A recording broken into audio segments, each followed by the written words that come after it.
Well, today we're going to talk about ukulele acquisition syndrome. This is a result of that. So I want to talk a little bit about this. Is all my personal opinion, and it goes right along with GAS, guitar acquisition syndrome, or gear acquisition syndrome. So certainly familiar with it. Started playing when I was 11, and I've played off and on till today, 65.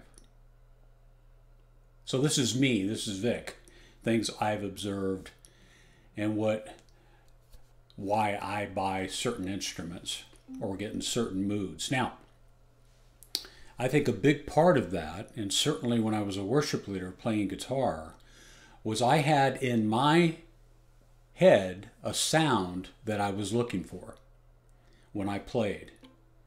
The sound that I wanted to come through the PA and all of that. So I spent time and a lot of money trying to find a guitar that would give me that sound. I did the same when I played bass, and I'm doing the same now when I play ukulele. So that's at least part of it. The sound. Extremely, extremely important. Now some of that is governed, especially I feel, with the ukulele by strings. Strings make a difference, as they do certainly with guitar and with bass. I found with guitar and bass, once I found the string, I just stuck with it. With uke, that seems to be an evolving process. Still working on that, but have narrowed it down to a few favorites.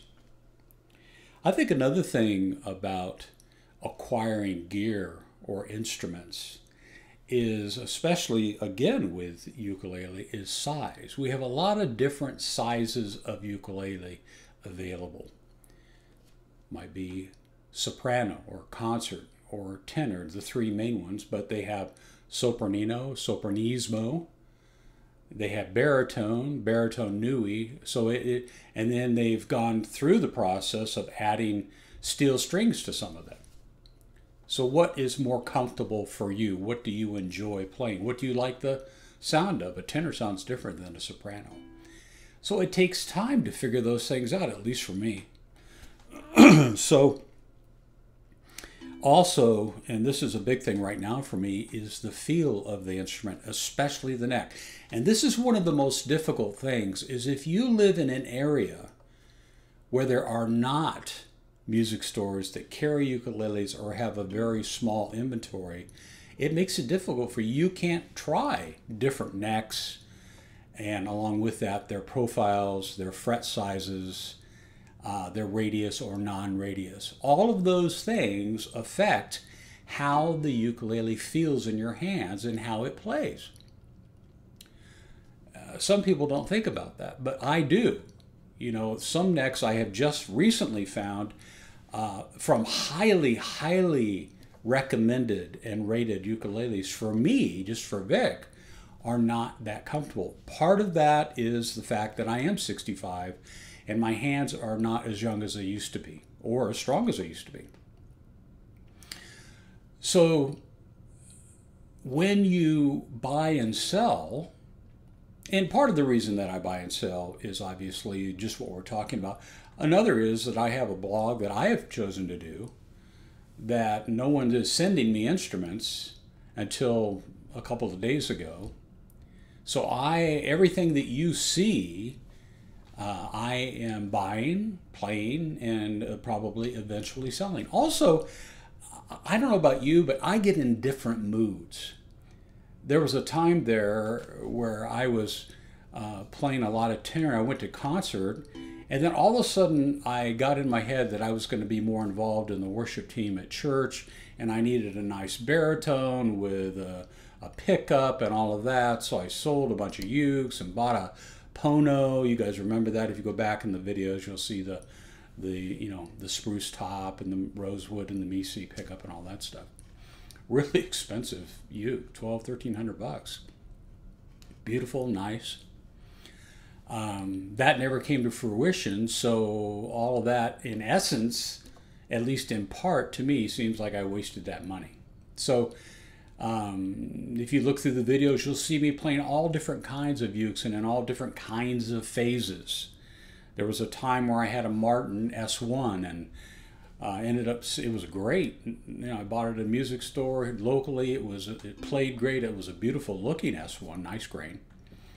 I couldn't get used to holding it, so I sold it. Now I wish I had it back. I, of course, sold my Koko concert. Probably the biggest regret that I have. Fantastic sound. Unbelievable. So we go through phases. We go through different sizes we like and dislike. Some of that is that we go through different things in our age, and you certainly see that if you're on the Ukulele Underground forum. Some people develop arthritis in their hands and they can no longer play maybe a smaller instrument.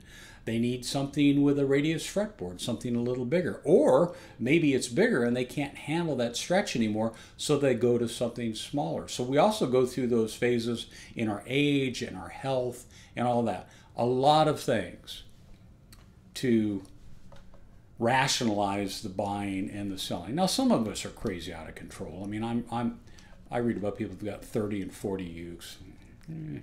Seems kind of silly. Where do you store them?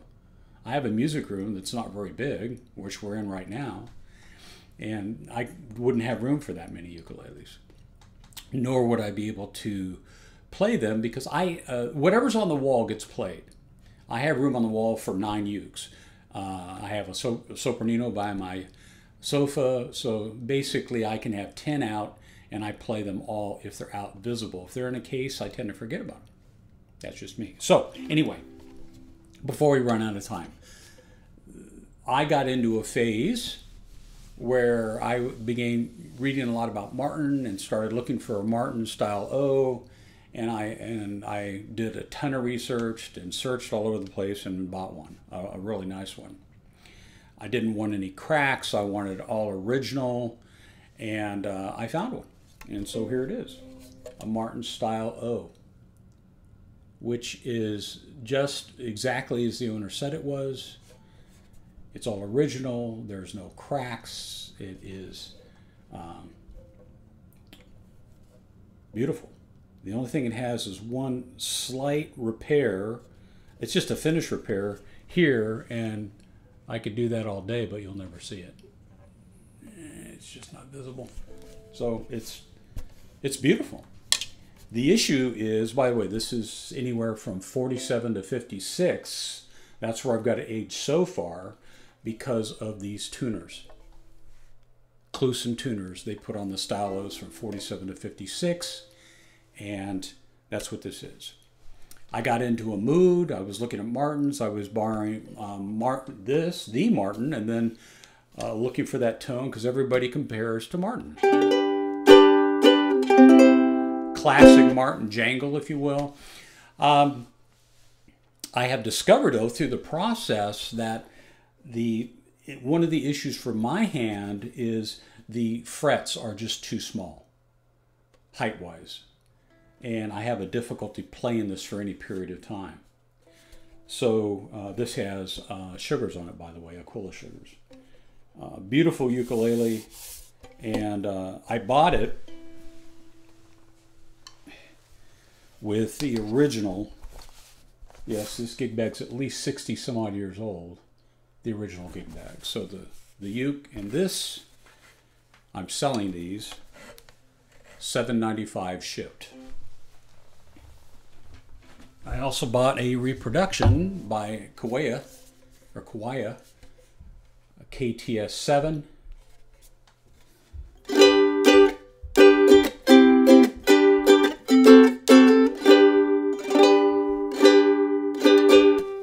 Which is a fantastic ukulele. I bought this slightly used. I would say it's in excellent condition. There's no dings, no scratches. Maybe a couple little gold flakes missing because somebody put a tuner on the Kawaya symbol. UPTs on the back, the best tuners are I just love them. I love this. I love it as far as the way it looks. It's such a great reproduction, though. It has the little frets, and it has a very thin neck. When I say thin, I mean top to bottom. This neck, 1 3/8 is what I prefer. It's top to bottom. So you have a beautifully set up instrument. These sell for $12.50 at HMS. Now, I am selling this for $8.95 shipped, but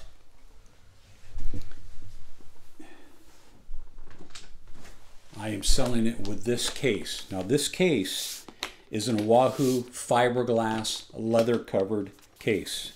Sells for about $140 some odd. And this case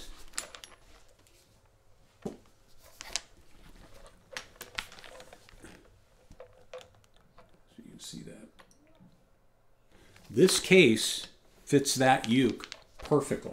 In fact, my Koaloha and my Kalas, which have a little bit wider body, will not even fit in this case. So this case is perfect for a Martin type ukulele. So I share those things because the ukulele acquisition syndrome, sometimes you do it in phases because you're into certain things. I'm into Martins, so I'm buying Martins and Martin replicas. And then I discover something, not because I'm fickle, I still love them, but my hand doesn't love them, which obviously I didn't realize and didn't know because I don't have anything with frets that small until I got them. So anyway, and usually some of those things don't develop till you play for a little bit. So there's a lot of reasons for buying and selling. But it's really all about the music, isn't it? And the tone and the feel and how the neck feels. And if you need a radius fingerboard, or I even like one. I love a radius fingerboard, but to get into one, although that Enya I reviewed last week has a radius fingerboard and it costs $70. So, and it's a very slight radius, but it really helps with bar chords. Anyway, I am going to, in the links, put my email. If you are interested in either one of those ukes, please touch base with me. Now, in closing, last week, I said that I was going to do a comparison between those two and my SK38 Ohana and the Kauai KTS4.